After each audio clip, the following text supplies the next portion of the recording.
migrants ont des droits. Nous sommes tous d'accord que les migrants doivent voir ces droits, doivent avoir une protection sociale. Nous sommes aussi d'accord à travers les termes de référence, à travers les intervenants. Nous sommes d'accord que pour l'essentiel, ces droits n'existent pas ou s'ils existent, sont faiblement appliqués ou pour l'essentiel sont niés. Mais qu'est-ce qui reste à faire? Je pense que c'est le deuxième aspect de mon intervention.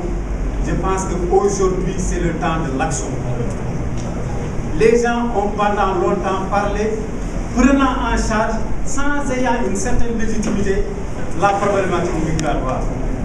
Combien d'organisations voyons-nous qui s'agitent sur la question migratoire et qui n'ont rien à voir avec la question migratoire, qui l'utilisent comme moyen de subsistance? Ce phénomène doit être dénoncé et combattu. Autour des recommandations, je propose 5 recommandations. La première, c'est de dénoncer et de mener des actions contre les traitements inhumains devant les ambassades. C'est aussi travailler à asseoir les droits des migrants, à œuvrer pour la protection des migrants. Parce qu'avant de partir là-bas, le traitement inhumain commence déjà ici. Ça, c'est le premier niveau. Le deuxième niveau, c'est la signature et la ratification, comme on l'a dit, des instruments juridiques internationaux. La C97, la C43 et la Convention internationale sur les migrants.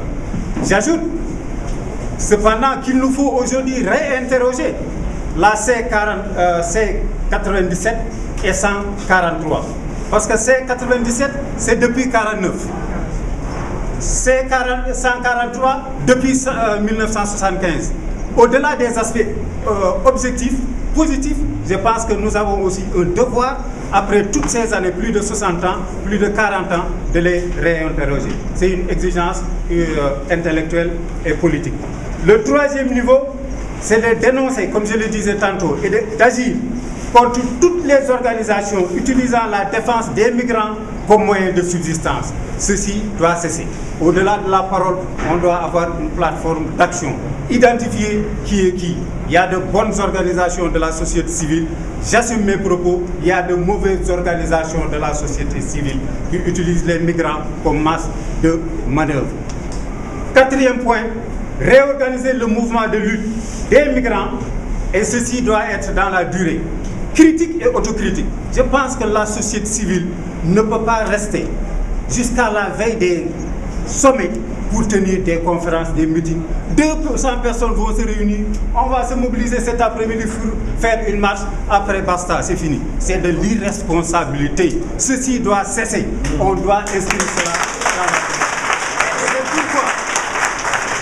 C'est pourquoi le dernier point, c'est en fait un résumé de tous ces 4 points que j'ai énoncés. Aujourd'hui, il nous faut une plateforme d'action structurée autour d'un mot d'ordre, la parole aux migrants. Je vous remercie.